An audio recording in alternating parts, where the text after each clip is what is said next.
There is a chemical weapon in the cab. I think it's How is everyone? I'm hungover, but yeah, great.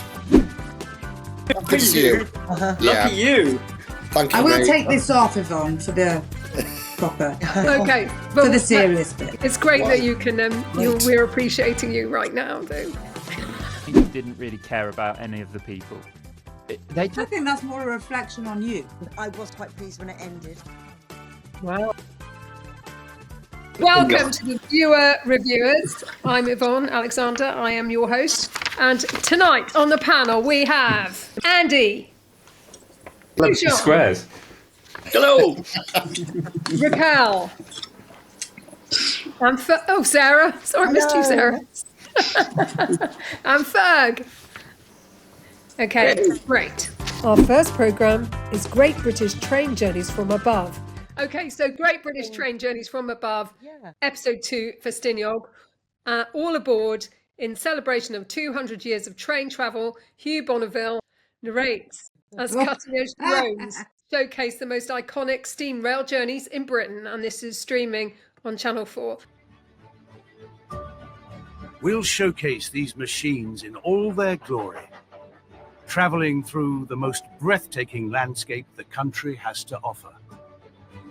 The North Yorkshire Moors, the Highlands of Scotland, the rolling hills of Somerset, and Snowdonia, known today as Eryri. Okay, what did you think? It didn't help my hangover today. I'm just saying. Oh, I'm sorry. To butcher Welsh words and continue to say Snowdonia throughout. It's not called Snowdonia anymore, but I'm going to call it Snowdonia another 8 times throughout the programme. You're like, oh, I'm too tearful for this. I'm too tearful for this. Beautiful programme, beautiful scenes. You know, just even the beginning of the sights from Porthmadog of Eryri is so beautiful anyway. So it was lovely, and I loved that. But yeah, I don't know. I think it was quite a long program for what it was, really, and it did feel like he was just reading. Oh no, it did. It definitely there was no sort of joy in there. There was no sort of sense of He was just paying the bills, was he? Yeah, it's like he was just reading out his homework in front of the class. So that's what it felt like. Some difficult words. What about you, Sarah? Did you watch that one, didn't you? I really agree with what Ferg said. I also think it's so fascinating we've got so many Welsh people here tonight, because you've got a real insight. Me and Yvonne met each other in a Welsh language course. Wasn't this programme crying out for a brilliant, beautiful Welsh speaking, a lovely lyrical voice? Obviously, HUGH BONNEVILLE does have a lovely voice, but he's not Welsh, and I think it would have just been really lovely to hear that. And for someone who had the passion, and that was a good point, Ferg, like it felt like he was reading his homework. Someone who'd been there and have a little bit more passion. Let's have a Welsh speaker next time for that.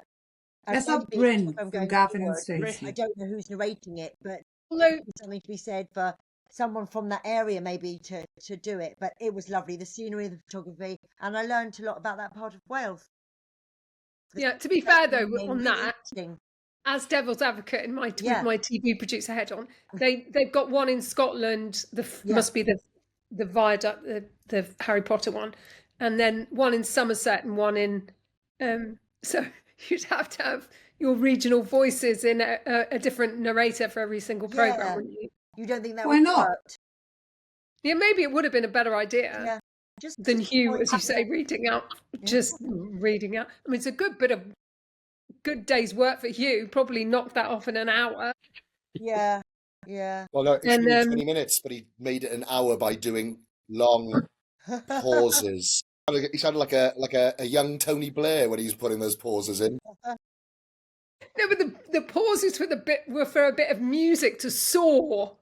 Well, and the music was very Downton Abbey and also very Saga Holidays sort of music as well. So I had a real problem with the music. It was wall to wall. It did not stop. No, the only time it stopped was on the commercial break, and then you heard the train. And I was thinking, the sound of a train is so beautiful. Yes. Why have you just put music all over it? And then there was this line, breaking the silence, the unmistakable sound of the engine. I'm was like, well, if We only haven't we heard could hear it. the engine, Yeah. because we can't, because they've put epic music all over it. Yeah, no, look, my grandmother, my nine actually, is from Bala in North Wales, and visited there very often as a child, without actually realising the huge amount of Victorian history that was around there. Because you go to Cardiff and there's huge amounts of Victorian architecture to do with the docks and the coal mining and the blah, blah, blah. Went to Slate Mountain as a visitor, as a tourist, as a child. I've been back since. But they don't tell you anything about the history of it. And it was that, from my perspective, that was really interesting. Pushaun?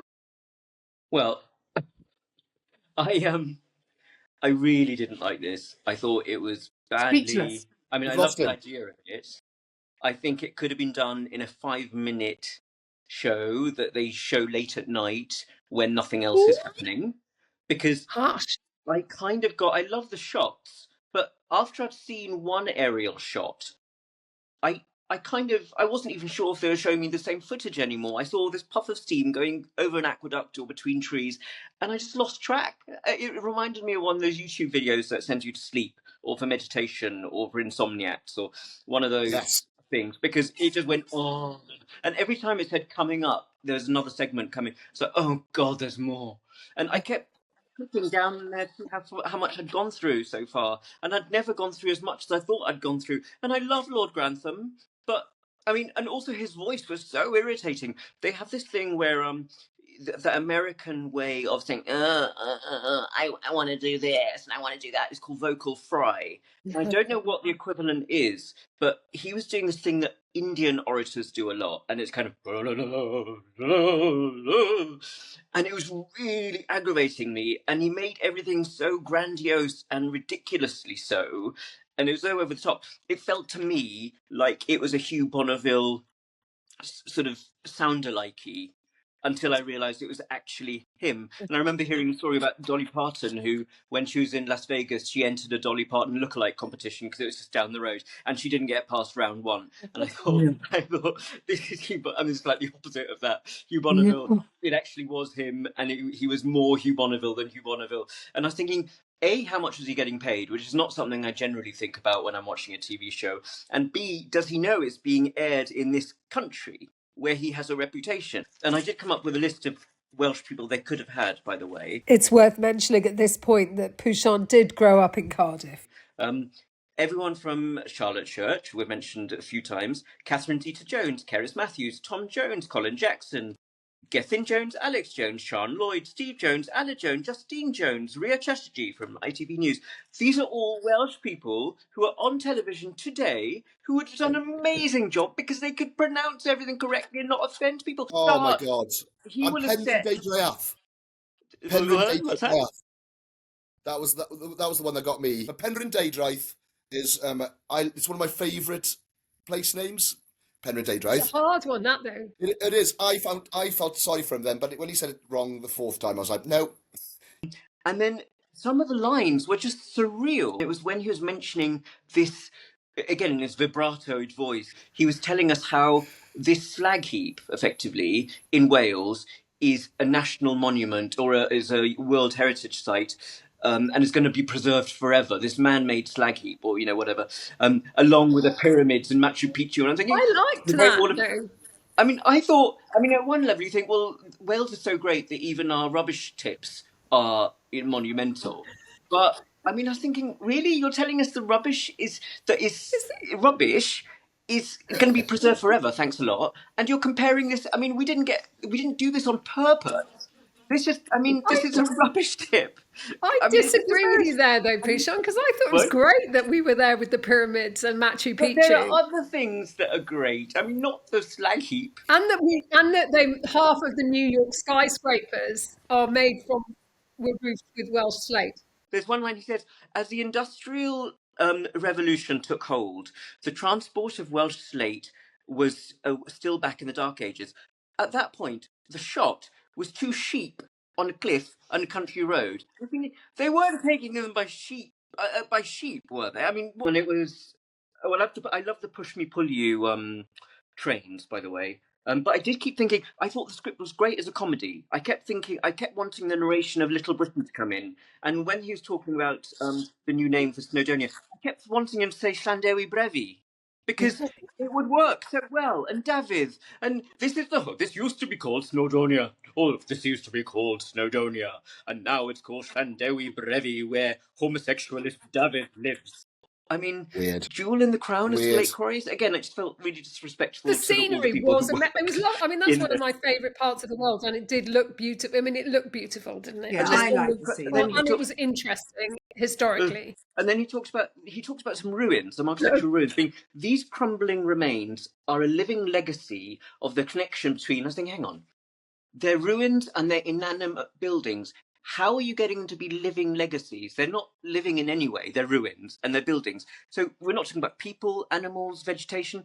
How is a ruin of stone a living legacy? I just don't understand. It doesn't make any sense. And then there was one line where he talked about something. Hang on, the surreal one I I think can't he's got find quite now. strong opinions, Yvonne. But I think I this is just a- didn't understand it. Can I just say something else I thought was positive about it? Is that Go on. because I mean, normally useful. you would, Right. in that kind of programme, you would have on that, you would be interviewing somebody. You didn't watch it, by the way, did you, Andy? No, I didn't. Oh, okay. But I feel like I have now. Yeah. You missed a good one, Anne. It was brilliant. I'll say one thing positive about it. It's the first time I've ever seen a blind Ffestiniog without drizzle. Every single time I've been there, it's been side drizzle. So it was nice to see it. You know what? Do you know what I would like to see? Because you haven't mentioned him yet. You mentioned every other Welsh actor that I could think of. Yeah. But you know, Michael Sheen. Oh, yeah. I would. You'd want a North Walian, probably. Well, Yeah, again, I don't. I'm really. ignorant to this. That was the thing, is they hadn't bothered Oh, no, that was to awful. ask somebody That was how those awful. names were pronounced. He They should hadn't- have been they just shocked. hadn't- He should have been shocked every time he mentioned Snowdonia. An electric current should have been pushed through his chair. Snowdonia, known today as Eryri. Eryri. Eryri. Eryri. It's not. He could have just asked someone.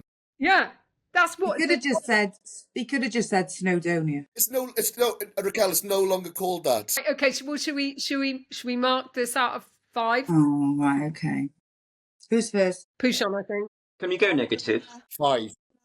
I just feel like I want to go -5 on this. Oh. It was so bad. I think people are going to find it really mixed. 0. Obviously, it's 3 out of 5. No, the content. I thought the content was good. I think the narration and the pronunciation leaves a lot to be desired. So I think content, actually 5, because I learned a lot about my own country. The other side of it, 2, not even 2, 1. And Lord Grantham really went down in my estimations. Yeah. I do quite fancy him though. Just 1. We've got lots of money star. now, hopefully, with that job. Third? Sorry. Just 1 star. That's it. It Really? was beautiful, and I love that area. I spent a lot of time there last year, and that was beautiful. But yeah, I had to watch it all the way through, and I couldn't be asked. You couldn't be asked. That's the hangover, but that is the hangover as well. So Okay. it was just beautiful, and also like Raquel said, actually, there's a few things I went, oh, I didn't know that. That's really good, but nah, I can get that from a book. I've got written down it would have made a beautiful coffee table book. Yeah. I utterly Right. agree. Beautiful. Yeah. Beautiful. It was a I've got Like Madonna's big, sex you book as know, my coffee glamorous. table book. Huge. Nice. Sorry? way. Okay, should we move Like- on to trigger point? Moving on. Yeah, exactly. Trigger point. Lana, played by Vicky McClure, and her team are called in to investigate a suspected bomb threat. An iconic London cab has been abandoned in a wasteland. However, they soon realise they're at the site of something far more sinister. And this is on ITV. Thank My gosh, that was friend. so dull. Okay, My neighbour. yes. What was the the next lovely McClure. Trigger point. My neighbour. Is she Right. She lives in the next village. Really? Mm-hmm. Nice. She's a Not brilliant bad. actress. Phillips. She's amazing. Okay, Can I go first? go on. I'm a Trigger Point fan. Since the first episode of the first series, I loved it and I was hooked. It is, I just think it's suspense all the way through. There is, if you've only just started watching it in this series, it is worth going back and watch the previous series, because there is a story about her family, and her parents and her deceased sibling. I can't remember the spoiled girl. And that there's a story behind all of that as to why she's got her medication issues. But it just keeps me hooked all the time. It's quite tangled and twisted, and I love it. I love them. And that's nothing to do with the fact that she lives in the next village to me. And I see her at the pub sometimes. Whoa. You have to be nice then. No, I don't. I live next to most of the Welsh rugby team. I'll tell you, I'm not so nice to them. Good. Where do you live exactly? I live in Church Village, and they live in Evelyssath, a place called Evelyssath. And when do the rugby team tend to be in the pub? Oh, most of the rugby. You're very obvious. You're so obvious. You know that, don't you? You're being they're obvious. in the Miskin Arms. They're in the Miskin Arms. Well, you don't ask, you don't get. Usually the Wednesday before an international because they're staying at the Vale. And I'll tell you the rest offline. Yeah, please. Right, that's it. That's great. Andy, seeing as you had to sit out the first one. Raquel, I was a fan of the first series of Trigger Point, but I hadn't seen it for ages. So I thought I was watching the second series, but in fact, I was like, oh, they've gone and made a second series since. So it's a bit weird because I half remember what happened in the first series, and then suddenly I'm stepping into the third. And I sort of like unofficially know it as Bomb of the Week. You know, it's it starts and you're just thinking, when's the bomb going to happen? You know, where is it? And you just... Who knew? Yeah. Who knew you could make a bomb? Yeah, who knew you could make a bomb? And every episode, it's like, oh, okay, that's where the bomb is this week, is it? Okay. And I don't know, for me, it just... So I literally just finished watching it before joining you guys. And I created more suspense in trying to watch Trigger Point in the time I had and have my dinner than I think there was in the entire episode. No. Yeah. I just, it was just a thing where I wanted to like it. There was lots I wanted to like about it. But, you know, it opens and there's a bomb in a taxi in the middle of, you know, in the middle of an abandoned area where no one will be injured if the bomb goes off. So, The person in the cab. well, yeah. The person in there, yeah, he's going to be pretty mashed, isn't he? You know, like, so you're sitting there and you're thinking, okay, this isn't like a crowded shopping centre. It isn't all the usual stuff. No, but it's not for the effect of the bomb. It's to draw attention to the cause. Which I get, but I had no sympathy for the bloke in the cab whatsoever. Well, you don't even know what he's done yet. I had no sympathy for him. I don't know about you guys. I looked at him. I don't care if this guy dies. He had... I didn't know there was anyone in there to begin with, I guess. Exactly. I think that was a bad choice of the writers because, you know, I've seen this storyline umpteen times on, What's you know, he done then? adventure stuff over the years. And you needed to have some sympathy, right, for the guy. Like, initially... What's he done? Have some sympathy for him and then turn the knife, you know, and say that you shouldn't really care about him. But there was no sympathy. It was just a random bloke, you know, who said he had no family. Like, so I had even less there we are then. sympathy for him. You know, when Vicky McClure says, you know, have you got any family? Anyone close? Not really. No. I thought, just walk away. Just walk away. Because, you know, and I know that's awful, but it just, you know, it's such a shame because I remember the first series being really exciting and having lots of cool stuff about bombs and drones and all the kind of, you know, stuff you want to watch. The second one you need to watch for the drones. Yeah. But for me, it just left me a bit cold and I kind of didn't really care about any of the people. I think that's more a reflection on you than Well, the series. Look, this is what we're here to talk about, aren't we? But for me, Absolutely. they were just like cardboard cutouts. So the first series, I remember the characters being relatively distinctive. This second series, I was like, who is this bloke in charge of this unit? Who, you know, it didn't look like he could run a piss up in a brewery. It's just, you know, and there he is. And obviously she's upset with him because she's more experienced and yet she's got to, you know, do what he says. And I thought, I don't believe this guy runs this bomb squad. I really just don't believe it. I just thought it was bad casting. And No, but you haven't seen the second series to understand why she isn't running it. yes. but the character who's meant to be running it needs to have some level of authority, right?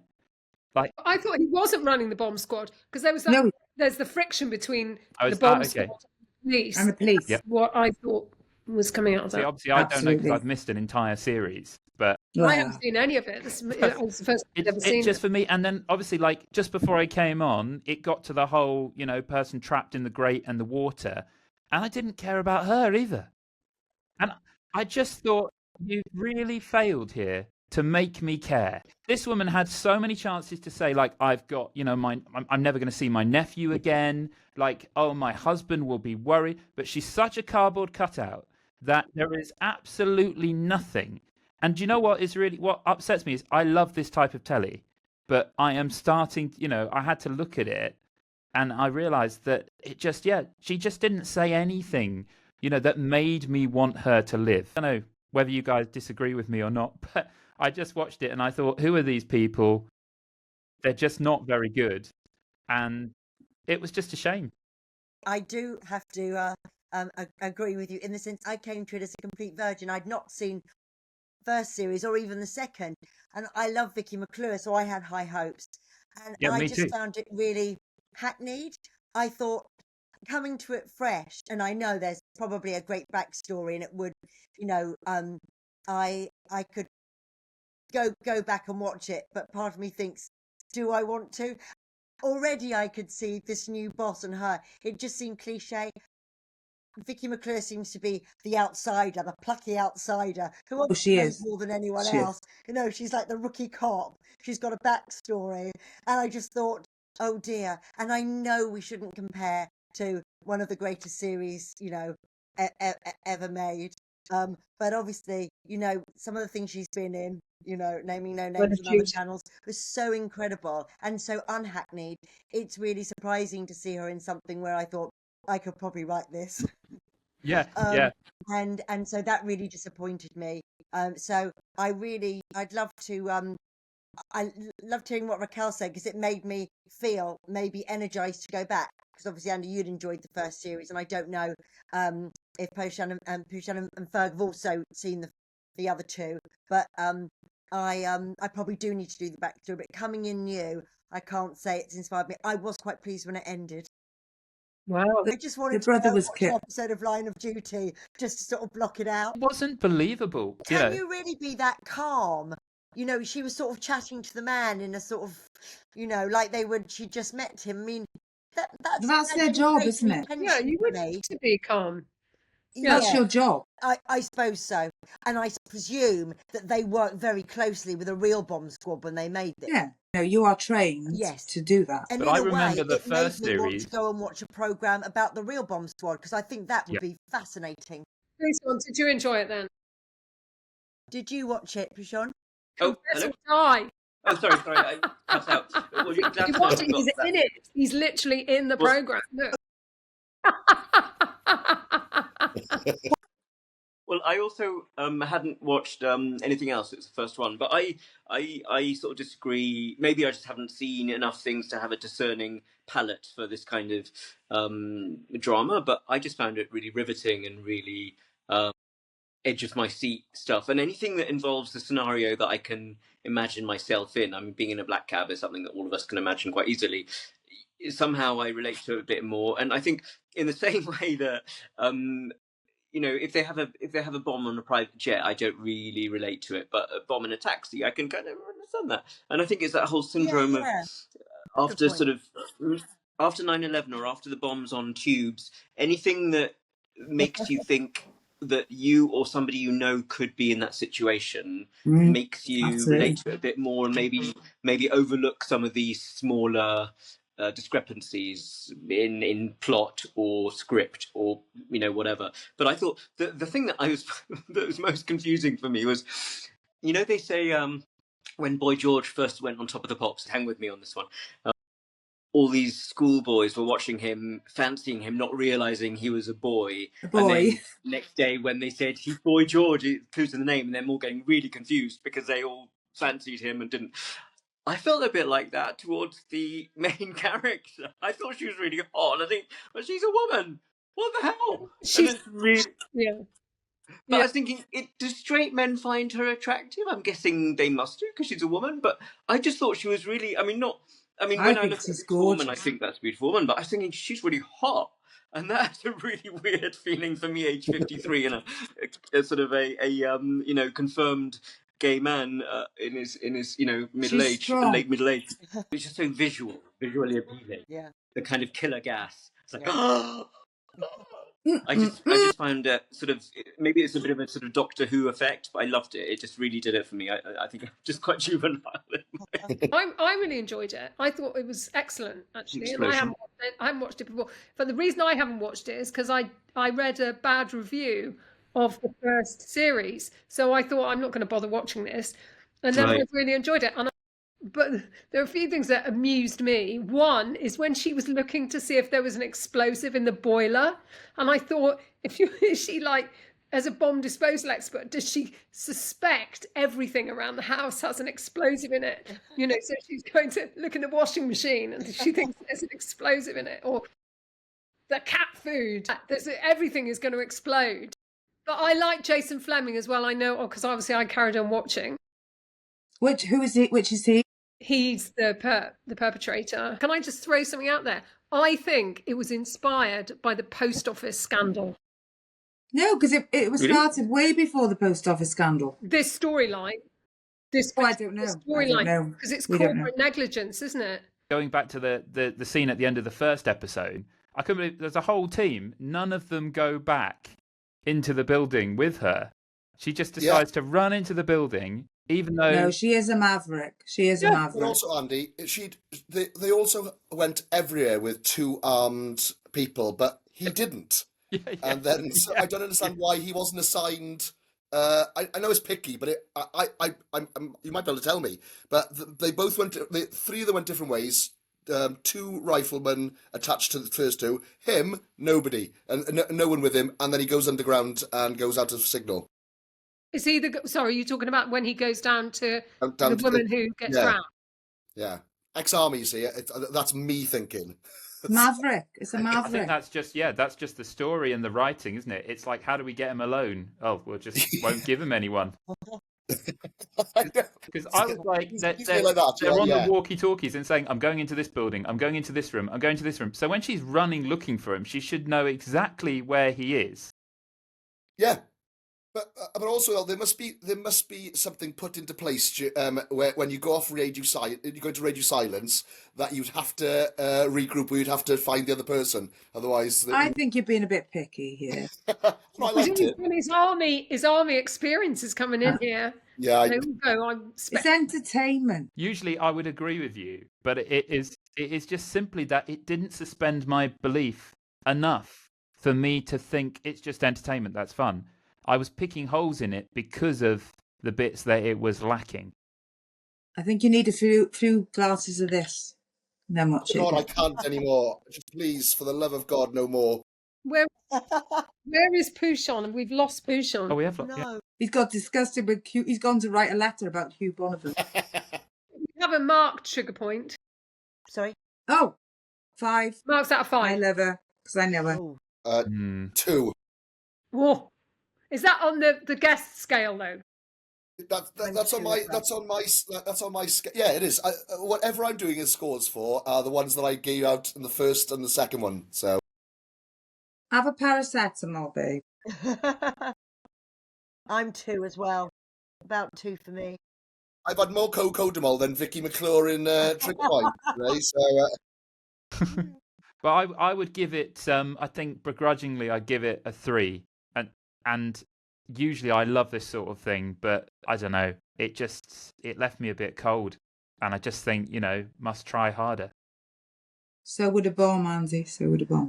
I'm going to give it 3.5 straight 4 because I really enjoyed it. I like Jason Fleming. I like Vicky McClure. I found the cliffhangers were really good at the end of each programme. are you doing that? Are you scoring that because you've watched loads, or would you have scored the first one on that? No, I really liked the first one. I did go on to the second one voluntarily, but I thought it was really interesting. So I think I've a crush on Jason Fleming. So it was interesting that the killer had you've learned a little bit about him. No, you're talking about episode 3 because I don't know anything about him yet. Oh, sorry. You've done it again. Right. Sorry. Spoilers.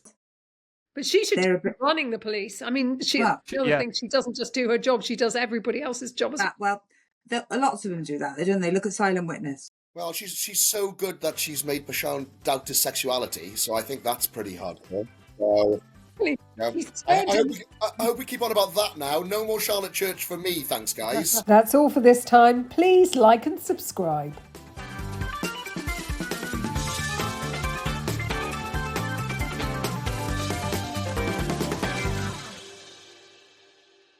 Jamendo.com